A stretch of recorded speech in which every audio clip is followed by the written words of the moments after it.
We're back to the Neil Haley Show. My guest today is the retirement expert, Gary Sirak. Gary, How to Retire and Die. You wrote the book. It was amazing. The feedback you're getting, just so much great stuff.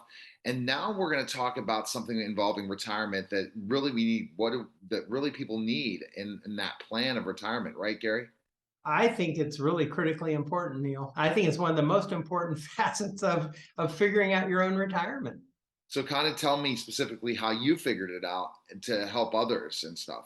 I guess And meeting people and having those conversations about retirement as your job as a planner, really you get to see their dreams, their aspirations, and really where they're not thinking about anything except their money right then. totally. And I really stumbled into this 100% by accident. There was a little breakfast place that was around the corner from where I lived when I started in the business, and I would go there some mornings when I didn't have anything going on, and I would sit at the bar and eat breakfast. Well, on each side of me were two gentlemen, very different in age, one probably in his mid-50s, the other one probably 70. And I got to talk to both of them and got to know them and became kind of a regular. Well, it turns out the 70-year-old was partially retired, and the 55-year-old was 100% retired. And they both worked different industries. The older gentleman, was the national sales manager for a meat company. The other gentleman owned an air purifying company and sold it for a bunch of money. And getting to talk to them and understand what they were doing, I had a really fine appreciation about what a retirement should really look like. And I mentioned to them, you guys are like retirement mentors. So that's really where that happened. I had my own personal retirement mentors, and I was 30 something. But I listened to these gentlemen talk and how they were doing it, what they were doing. I said, whoa. So that really landed, Neil. That just sit in, and I said, these guys are smart. I love their program. I love how they set their lives up. And they really became very important for me. So that's how I came in contact. And that once you came in contact, that was the big thing, right? Finally, you have that thought process and you learn from them in specific things. And what did you learn?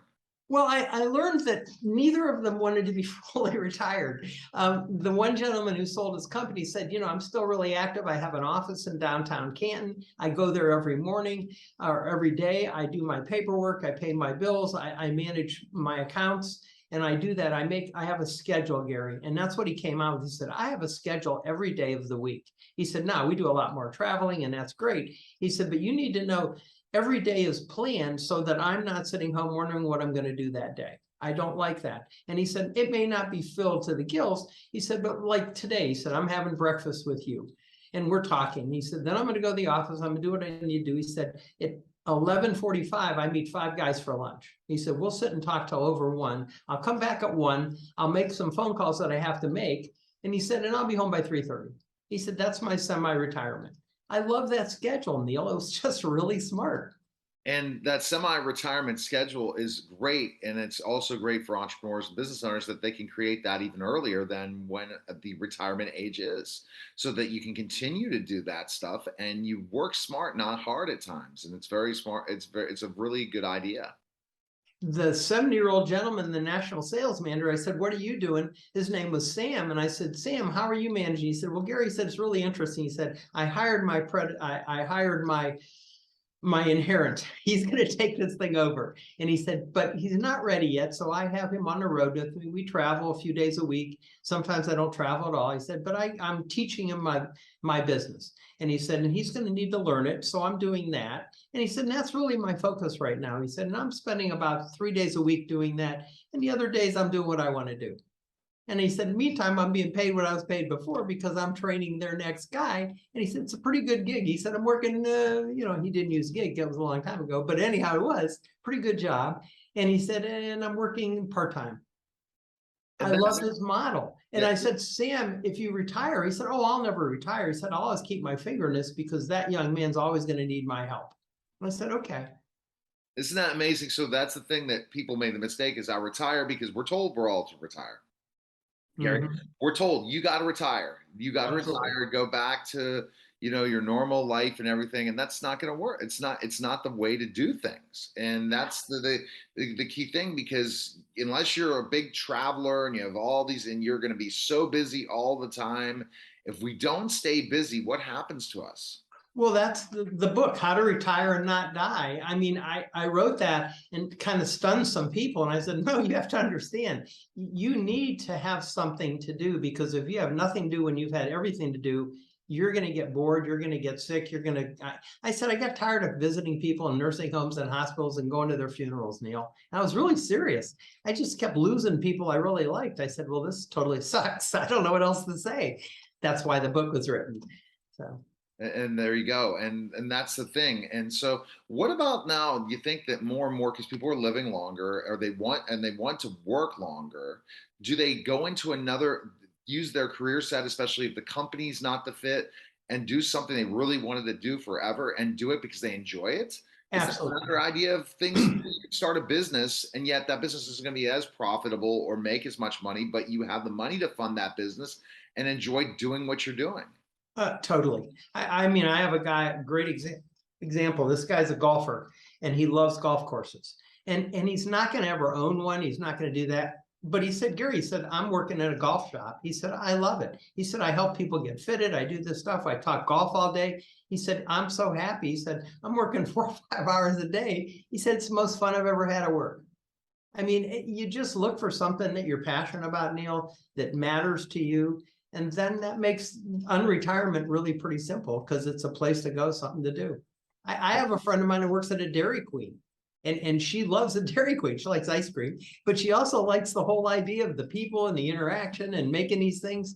And she's pretty creative. So I didn't know you could be artsy in a Dairy Queen, but there she is. She kind of does her little art thing, and it's really kind of cool. And she's very happy. And that's the thing, that retirement, the conversation more and more comes to play. And what you're really bringing to the table is something people just did not think about, Gary. They just did not. They talk about my dreams, my hopes, my things.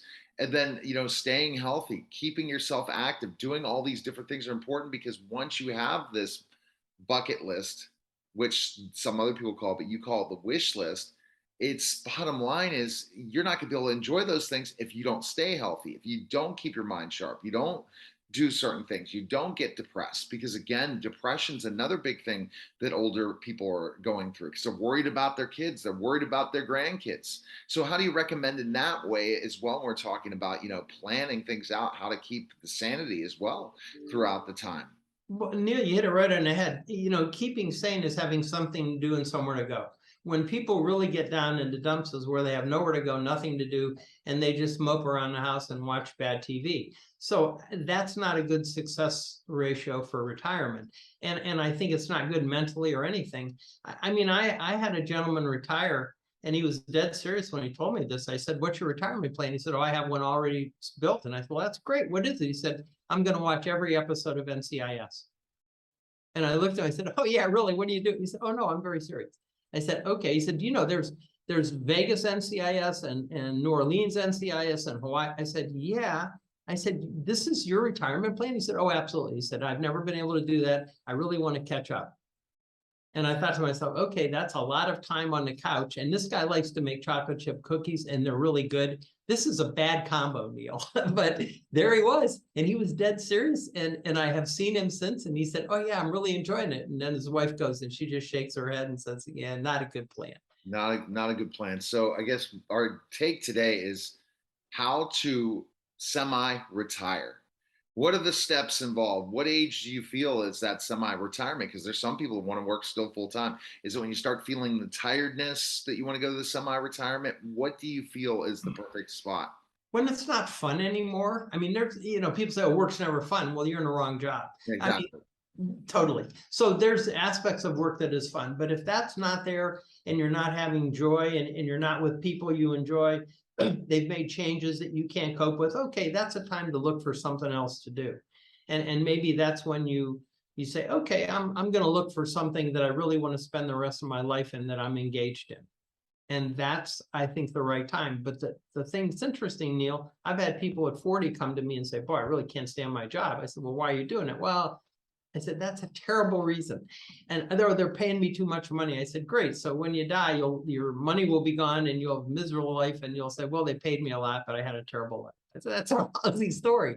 I said, figure out what you really want to do. So I don't care if it's at 40, 50, 60, or 70. It's a matter of when you get up in the morning, you say, well, this is cool. I get to go to work today. I mean, and I get to hang out with my friends or whatever. We go to lunch today, whatever it is. I don't care.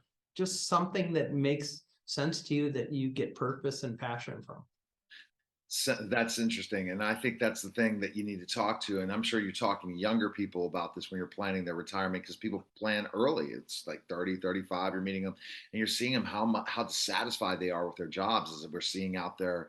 This is another topic you could be discussing, Gary, is that, the younger generation that you're working with, some of the younger millennials and also the Gen Zers, they're starting to save. The problem is that, hey, they are just unsatisfied with what they're doing. Mm-hmm. And I guess what you're saying is it doesn't matter how much money you make. It's about if you really enjoy what you're doing and do it to the very best to become the very best, it sounds like. And that's what I subscribe to, exactly that. I know I have people that make half of what they were making, but they're 10 times happier than they were. And I had someone the other day and he said, yeah, I'm taking a job change. And I said, well, he said, and he's in the medical field. And he said, I just can't do this anymore. It's not fun. He said, so I'm going to take a serious pay cut, but I'm okay with that because what I'm going to do, I really look forward to. I like that part of my work. And I said, that's a great trade. And at least you'll be happy in the part. And the money shouldn't be the only driver. I mean, I know some really rich people that are really miserable. And I just think that's kind of sad, but that's true. And they're not happy people. They got plenty of money, but they're miserable people to be around, and their attitude's terrible. And Yeah. and that to me isn't, those aren't the people I like dealing with, to be candid with you. Those are not uplifting people. They're not fun to be around. The joy of work, such an important thing that we need to teach more and more, and teach in schools. When if you're going to college, if you decide to go another route, what makes you the joy? What's going to make you each day get up in the morning and not dread getting up when that alarm hits? Mm-hmm. And we go and we figure out things. If we don't are able to figure it out, and I think what you do, Gary, is you love to talk to people, you love to help them through and plan their life out, especially retirement, and look at specifically and give them advice. And as your father gave you advice, as you've learned from so many people you've met. And that's really true, Neil. I could have retired a long time ago. Thank you. But I didn't, because you don't retire from something you enjoy. And I enjoy doing this. I like helping people. I like connecting dots. So I had someone, very interesting story. She's 35. She's moving to Kuwait City, and she has a house in Canton, and she needs to find someone that can manage the house while she's gone and to rent it and everything. She said, I don't know. I've called people, they don't call me back. I said, let me make a few phone calls. I found her a rental guy, and he's going to take on her property. Great guy, fixes stuff, knows how to do stuff. And that just, I didn't make any money doing that, Neil. I could care less. All I did is connect dots and make two people happy. That's pretty cool. And that's the thing about helping people and all that. And where can people pick up your book? Because again, you got to be happy. People are buying it all over the world, and you're hearing so many stories because everyone thinks about the retirement and planning their senior years in so many ways. And this book definitely gives you all that. Where can they go? They can go to GarySirak.com, my website. They can go to Amazon, which obviously they can go to bookstores and pick it up. And yeah, so it's pretty much on every book site that's out there. We're there. Interesting thing, I am now in Beirut and in Mexico. It's pretty wild. I don't know how the book goes, how it travels. The internet's a fascinating thing. Podcasts, who knows? But I just got I got some kind of indication someone bought it in Beirut. I said, okay, that's very cool. Take it, they got to figure out a way to retire. All right, good talking to you, Gary. All right, you're listening and watching the Neil Haley Show, and we'll be back in just a moment.